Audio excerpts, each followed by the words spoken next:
आज पवित्र त्रिवेणी अमावास्या एही अवसर में जाजपुर अधिष्ठात्री देवी माँ विरजा स्वर्णक्षेत्र पालन होउछि। परंपरा अनुसार समस्त कार्य स्थिर करा जायथिबा बेले साधारण भक्तों दर्शन पर व्यापक व्यवस्था करा जायछि। ब्रह्म मुहूर्त देवी नित्य स्नान और बेश कार्य सरिबा परे देवी स्व नक्षत्र विहित महास्नान करा जायछि। स्नान पर मां को सावित्री बेश करा जाउछि। परे सिंहासन उपरे षोडशोपचार पूजाविधि करा जिवो। आजिर दिन में श्रद्धालु माने मंदिर आसी मां को दर्शन करिसेंति। श्रृंखलित दर्शन पाई मंदिर प्रशासन पक्षरु व्यापक व्यवस्था करा जायछि। मंदिर को फूल सजा आलोकमाल सुसज्जित करा जायछि। त्रिवेणी अमावास्या को माँ विरजा जन्मोत्सव बा स्व नक्षत्र उत्सव रूप में पालन करता। जो दैनंदिन नीतिक्रांति जहाँ था तार आज परिवर्तन घटी।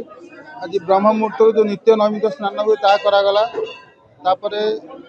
माँ को रोषक प्रस्तुत एक स्वतंत्र पिठार प्रसाद लगी करागला। पुनराय महास्नान करागला। महास्नान पर जो बेश आज करागला जो बेश को नहीं विभिन्न समय आम ना आज बेशर ना सावित्री बेश बोली आम दे था। आज सावित्री बेश माँ रुहति गायत्री मंत्र पूजा पाती। बहुत ही भव्य थिला। आज माँ का जन्म दिवस बहुत एक भाग्यर दिन सौभाग्यर दिन बहुत आनंदमय दिन। माँ का कृपा करुणा मो पर अच्छी कि मो पर खाली ने समस्त आम समस्त मान जो मैंने आज देखी पार्टी माँ को दर्शन कर माँ का दयारु माँ का कृपारू माँ का करुणारू आज आसिकी माँ का दर्शन कर पारि से बहुत निजक सौभाग्य मन कर। सकाळु आसिलुनी भक्त बहुत भीड़ आम लाइन रे अच्छु। विश्वास तो अच्छी मैंने गोटे शक्ति पीठ बोली भाविकी आसीजु माने बहुत दूर आसीचु दर्शन करूँ माँ माने लाभ कृपा लाभ करने दर्शन आसीचु। माँ आज जन्मदिन तो बहुत खुशी लगुच।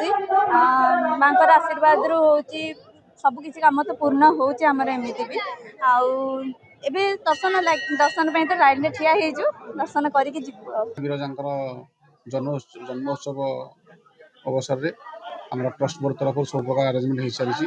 विगत 15 दिन है सब प्रिपेरेटरी मीटिंग डाकिलु सेवायत संघ और आम मंदिर परिचालन कमिटी ता सहित अन्य लाइन डिपार्टमेंट पुलिस डिपार्टमेंट एवं समस्त कोऑपरेशन किपरि भाव माँ स्वर्ण क्षेत्र महोत्सवटी सुरुखुरु हो पार तार विधिवत व्यवस्था कर भक्त सर्वोपरि भक्त मान किपरि भल भाव दर्शन करें से बैरिकेड सिस्टम कर आवश्यक मुताबक आम पुलिस मुतयन कर सिक्यूरीटी गार्ड मुतयन।